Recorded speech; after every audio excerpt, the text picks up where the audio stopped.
Welcome to Gate City Insider. I'm Rosemary Plybon. Early this year, the city of Greensboro partnered with the Salvation Army to quickly move individuals and families experiencing homelessness into housing and into jobs. The program involves three key components: securing housing, providing housing assistance, financial assistance, and matching participants to jobs and services. The program is called Welcome Home. And with us this morning is Chris Rivera, the interim director of the Greensboro's Workforce Development Program. Hey, thanks so much for being here with us. Thanks for having me. Thank you, Rosemary. So talk about how this got started. How did this partnership really begin? Yeah, a great question. So the Welcome Home Initiative was a partnership, or is a partnership, between the City of Greensboro's Workforce Development Department, or the Guilford County Workforce Development Board, the Neighborhood Development, and our partners, Salvation Army. And the initiative came about in response to Council's desire to look at our homeless population, or individuals that were experiencing homelessness, and figure out a way at how we could take them and get them into housing and then match them to employment opportunities, desirably into high-waged positions in which they could sustain housing long-term.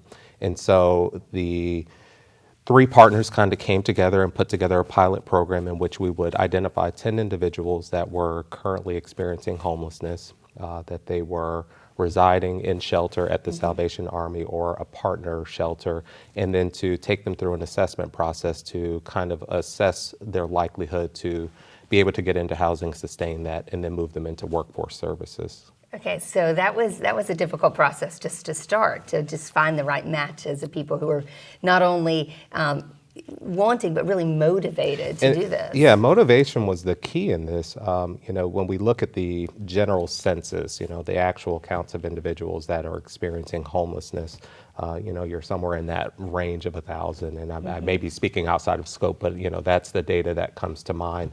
Knowing that it was such a small group of individuals that we wanted to test this initiative on, it was really finding the individuals that were most suitable, motivated is probably not the best way of coining it, but that were vested in changing their circumstance. Right, because it's a lot of work on everybody's part to make this happen. Absolutely. So the first step is securing some housing for the folks who are experiencing homelessness. And how has that part been working? Excuse me. I think that the connection to housing has been really good. So we ended up serving about 11 individuals in this first round, and my understanding is that all but one has been placed into housing, and the remaining individual is being moved into housing currently. So that the housing component has been really good. The Salvation Army as a partner has been tremendous at working with their landlord group and getting them connected. And then, of course, helping with the finances and kind of connecting them to services to make sure that you can live and pay to stay in their home. So, of course, jobs, and that's really where you come in, and workforce development comes in. Explain kind of how that's been working. Right.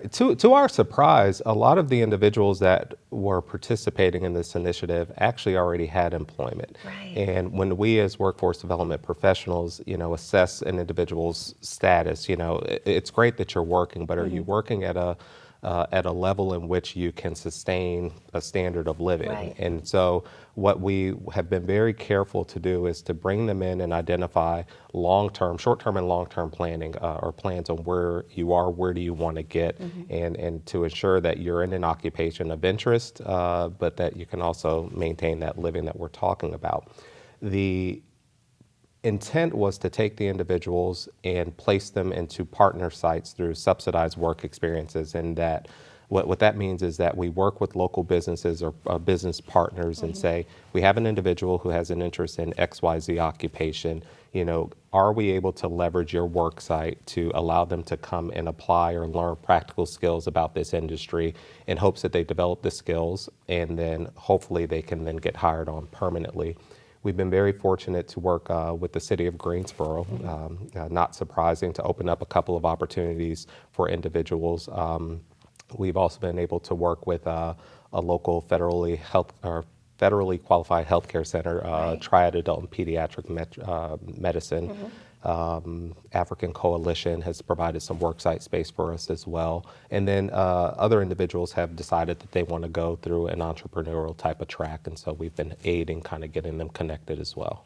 And are you seeing that the benefit that the businesses and these companies are really seeing the benefits also of taking on this project? Yeah, I think so. Some people could look at it as, well, of course I'll participate. You're Right. going to give me free labor. Right, But right. what I think, to their surprise, that the individuals that are being placed on those sites are motivated, highly Right. motivated, and very eager to work and to contribute to the department and/or organization. So we've gotten excellent feedback from our employer Right. partners. I mean, everybody wants people. Every business wants good people who want to be there and are excited and care. Right. I mean, you can't teach somebody to care. No, And if you people care, cannot. that's a big thing. I Right, think. right. So, personally, for you to see this transformation, I mean, what is it like to see?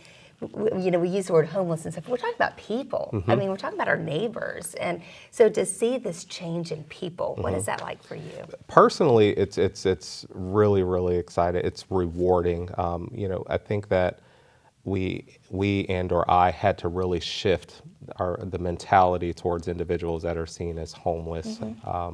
You are driving down the street, or you're sitting at a light and you look over and you often wonder, and you have a sense of pity and stuff like that. Right. And in the early stage, the formative stages of this initiative, I was fortunate enough to meet with a number of the individuals that would ultimately be considered for the initiative. And I was very pleased to see that no one really wanted to be Right. in that situation, and to be able to participate, take part, and/or contribute to that change, and to be a firsthand witness to the benefit of services through the Salvation Army or through neighborhood development, and specific, more importantly, workforce development. It's just a really good feeling, and I Yeah. think that the teams that are participating in the initiative would share that sentiment. So I can tell the answer to this before I ask, but do you see this continuing and growing? We're in that conversation already. We always have to consider capacity, Right. both from a personnel standpoint and certainly from a funding standpoint. Neighborhood development, in partnership with the Salvation Army, provides the resources for the subsidized housing, and that goes for the 24 months. The subsidized work experiences are funded through workforce development, and so all being federally funded, a lot of that kind of Right. trickles down from Washington, but we've seen great success. We've identified some, little pieces that we need to kind of shore up, but certainly it's scalable. And it's scalable not only through the homeless population, it can be scaled through other vulnerable populations or underrepresented populations. And so we've begun those conversations about how we scale this, continue it, and grow it bigger. Love it. Yeah. Chris, thank you so much My for pleasure. being with us. Thank you. We're going to talk more about the Welcome Home program. Stay with us. Gate City Insider continues right after this.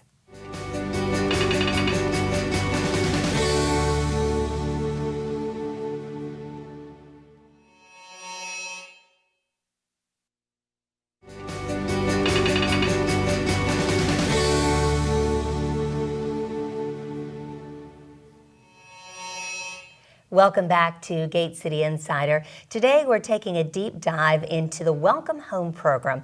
It's a partnership between the City of Greensboro and the Salvation Army. And with us now is Leroy Wilson, the Director of Case Management Services for the Salvation Army. So glad to have you with us. Thank you for being here. Thank you for having us. So talk about your involvement in the Welcome Home program. Okay. With the Welcome Home program, it's one of the housing programs that I supervise at Salvation Army.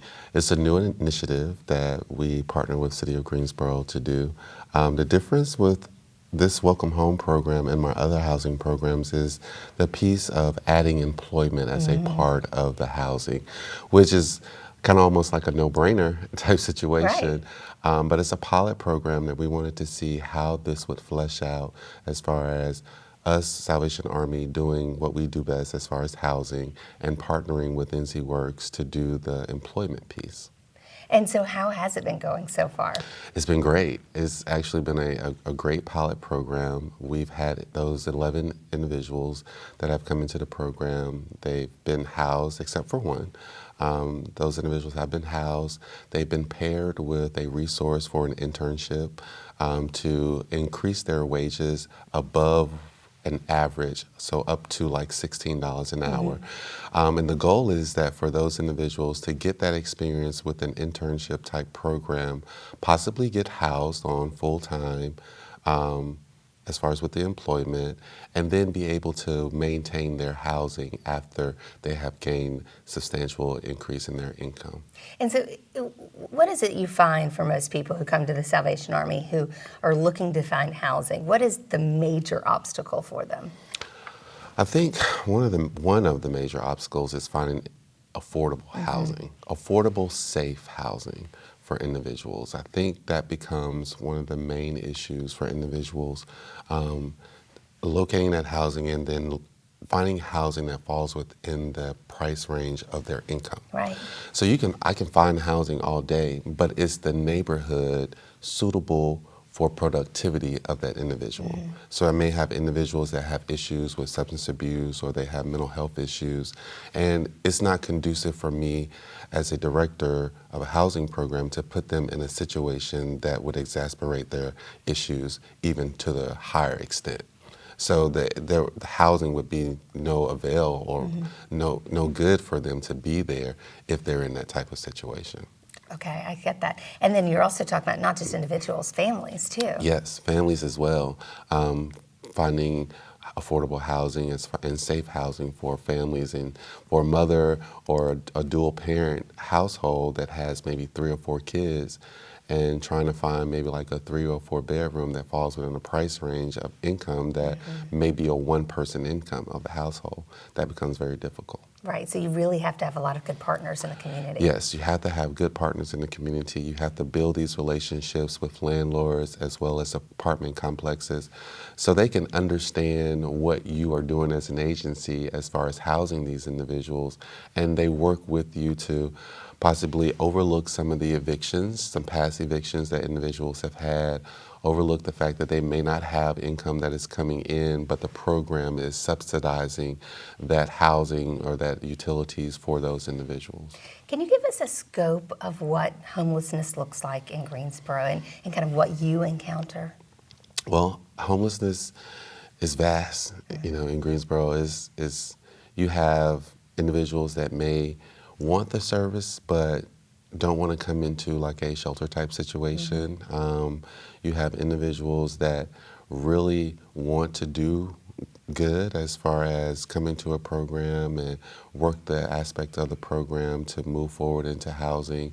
But then, you know, it's just an open field of individuals that are out there that are homeless that needs to be housed. And you're saying all people from all different backgrounds? All different backgrounds, all different races, even economic, you know, backgrounds that may be at a median income, but they are not able to sustain sometimes their housing because if one income loses from the household, and that's that main source for the household, then it becomes an issue where that individual is now evicted. They have this eviction on their record, and they may not be able to find new housing again. So that puts them in a homeless type situation. And that's why this workforce development partnership is so very important to sustainable housing. Exactly. And what that workforce development does is it puts the individual at not a high rate of an income, but a more moderate rate of an income so that that income that comes in for them is able to sustain them. So whereas someone may be working a minimum wage job that is like $7.75 or $9, the program of the workforce development tries to get them in at a $14 to a $16 an hour position, so that increases their employability with the training that they're doing, and they're able to go into a market that they may not have been in before, which is an increased rate of pay. Yeah, and it gives them a chance to even sustain that housing, to pay those bills, and to see a future of being able to continue to do that and increasing their income too. Exactly. So what are you seeing personally in the people this is affecting? There's 11 people who are in the program right now, 10 of whom have been moved into housing. Yeah. What do you see? How does it change them to have a place to call their own and to have a job that is their own? Yeah. I see a level of gratefulness that they're given this opportunity to kind of work through a pilot type situation and be able to be housed and be able to have employment that they're able to sustain or be able to move forward into, sustainable income and sustainable housing. One in particular client that we were working with, she's a female, and she came from New Orleans. And so she actually came to Greensboro on a whim. It was almost kind of like, pick a city on the map. And so she had a friend that was in Greensboro, and so she came. And so it didn't work out with her staying with a friend, so it put her into a shelter type situation. But she had enough tenacity and enough, Grit. yeah, to be resilient in it and say, hey, I'm going to work this program. I'm going to make it work. She's now housed. She's doing the partnership with one of the agencies, actually the African Coalition. She's got a new passion for helping people. She's got a vehicle. She's actually wanted to go back home to bring her son up to stay with her because now she's in a more stable type situation. So just seeing the transformation of individuals move from that like hopelessness to hope has been what I've seen the most. And that's what the Salvation Army is all about too, It is. right? That hope. It is. And It is. when you're talking about that, I saw something change in you. You brightened. Yeah. I mean, so I know that it's changing not only the lives of the people who are Yeah. moving into homes and into Yeah. jobs, but the people who are doing the work. Exactly. It's good work. It is. It is. It's good work, and we see lives being changed on a daily basis. So that makes us happy. Thank you, Leroy. Thank So glad you. to have you with us Thank you, today. thank We you. really appreciate it. And when we come back, we're actually going to meet one of the participants of the Welcome Home program, who is working towards. He's in a home now and working to his dream of a fulfilling career. And we're going to find out his story and meet him right after this quick break.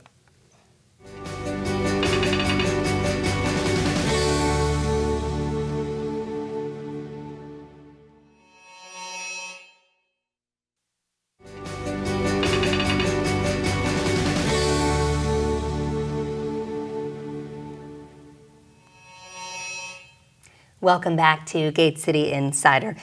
Children dream about what they're going to do when they grow up, right? And they think about what kind of house they're going to live in. They're dreams that seem out of reach for some of our neighbors. Well, until programs like the Welcome Home program. And today we have with us Leroy Nevius, who's a Welcome Home participant. We've been learning all about the program. It's a partnership between the City of Greensboro and the Salvation Army to not only get individuals who are experiencing homelessness into housing, but also to get them into jobs that can sustain that housing. So Leroy, I'm so glad to have you with us today. I'm good, glad to be here. I would love you to share your journey a little bit with us. I know you were from New Jersey, Yes. and you had a relative living in Greensboro, and you decided to come down to stay with him and to be closer to him. Talk about that journey and some of the challenges you faced along the way. Okay. I mean, the journey, it's definitely been a journey. Like I said, I had a relative that was staying here in Greensboro, and I am from New Jersey, and I lived up there all my life and just kind of wanted to, just have some change in my life, just living my life. Came down here and visit, and I liked Greensboro, and I started coming down here pretty regularly, visiting.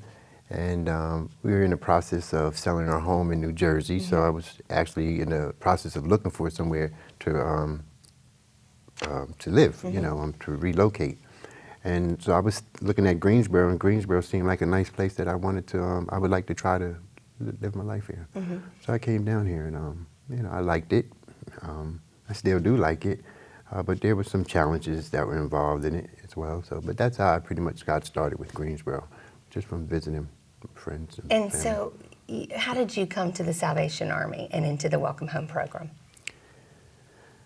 How I got into the Salvation Army and the Welcome Home Project, well, I experienced homelessness. That was one of my issues. Like I said, it's been a journey, and like some of the things that even talking here about and talking with you about, they're very personal, and as a man, some of the things are even embarrassing, to talk about and to even be a part of this program and sharing my personal life with basically the world.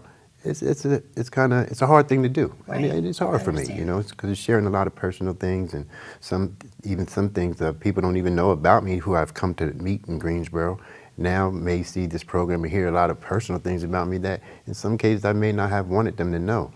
But at the same time, it's like, I think I do have something good to say, a positive message to share, you know, and so this is why I take part of this program here as well. But, you know, I'm kind of losing my thought. That's all right. Yeah, no, I know. I mean, homelessness. You never expected to be in that situation. Right. Nobody plans that. Right. It's not something you want. Okay. And you want to find a way out of it. I know that. Right. And yeah, and that's what it was. And so when I came down here, you know, I was experimenting with drugs, and I would have to blame drugs for part of my homelessness. You know, it has been a major part of my life. Not only that, you know, I am a ex-felon. You know, I'm a felon. You know, I'm not happy to say that, but it's the truth. You know, but that doesn't make me a bad person. But again, those are some of the things that led to my homelessness. It made it more difficult.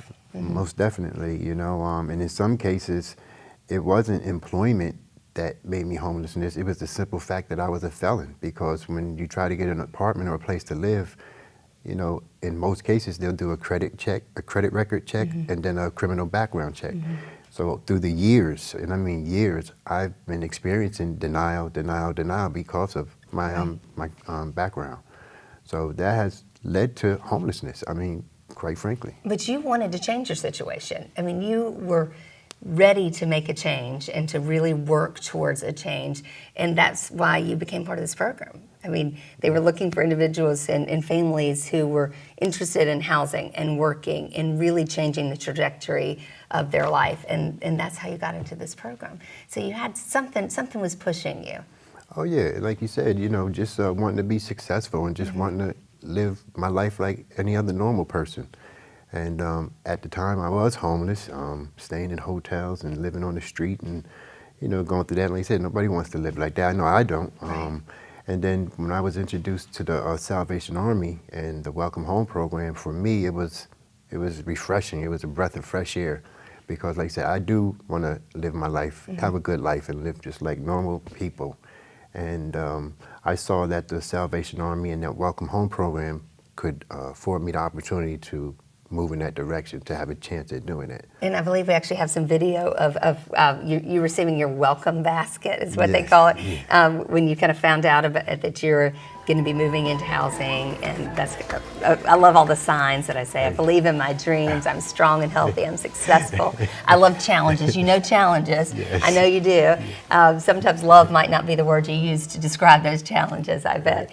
And now you're in housing. Yes, I am. And you're working. Yes, I'm working part-time right now. And see, it's kind of strange because I'm affiliated with NC Works, North Carolina Right, Works. right. And so they gave us a few options at the Welcome Home program. They give us the opportunity to work and to try to gain skills so we can get a good job to eventually contribute and even eventually take over handling my apartment Right. situation. So I had the opportunity to go to school, GTC, and pick up a trade or something, a skill, till I could earn a good paying job. They even have the opportunity where they'll do placement if I, you know, to help me keep me employed. And also the opportunity to have my own businesses, which is what I want to do. Right. And that's what I'm currently in the process of doing right now. Again, I'm associated with NC Works, Mrs. Tillman down there. She's been so helpful to me in my journey. And I'm currently in the process of getting ready to present a business plan to some people she wants to introduce me to, Right. and in hopes that they can help me with my my goal of owning my own business. So what is your outlook now? How do you feel about the future now? I feel good. I mean, I'm like on a roller coaster because, I mean, I'm feeling good, but then there's the struggles of life. I mean, just for example, for this interview here, I'm running a little late and almost was late. So I'm like, how do you do that? I'm late for an interview when I had 5 days in advance to know about it. But this is some of my struggles of catching the bus. You know, it's Right. hard sometimes, you know. But what that's helping me to see is it's challenging, you know. But again, like those signs said, it's all about I like challenges. I like the challenges. They're good, you know. I mean, I accept them. But it's hard, and so I'm just working hard just to be successful. You know, take advantage of everything that the program has to offer, and just do my very best to be successful and live my life the way that I always want to. Good for you. Anything you want people to know about people who are experiencing homelessness and the struggles that you think they don't understand? Well, I would. It's, you know, being homelessness. It's not good at all. You know, they said most people that I've met in my journey of homelessness, they're very nice people. I mean, loving people, some of the smartest people that I've met, really, you know, and again, like myself, just were facing certain challenges that put them in that situation. You know, it's like no one really wants to be homeless, but you know, certain situations put you in the circumstances where, you know, you find yourself in that position. But I mean, as far as the Welcome Home program and the Salvation Army, I think those are great programs. I mean, they have helped me. I can honestly say they probably saved my life, you know. So I'm grateful to the Salvation Army and all those that helped me there, and Welcome Home program. But I would encourage anyone to, if they're in a situation where they're homeless and they're feeling, you know, not feeling happy about themselves, to maybe check out the Salvation Army and see what they have to offer, because it probably will give a person an opportunity to change their life. Leroy, thank you. I know this wasn't easy sharing, but we Okay. appreciate you being here today. Thank you so Thank much. you. Thank you as You well. can learn more about the Welcome Home program going by the City of Greensboro website. Just search Welcome Home. Thank you for joining us for this edition of Gate City Insider. Have a great day.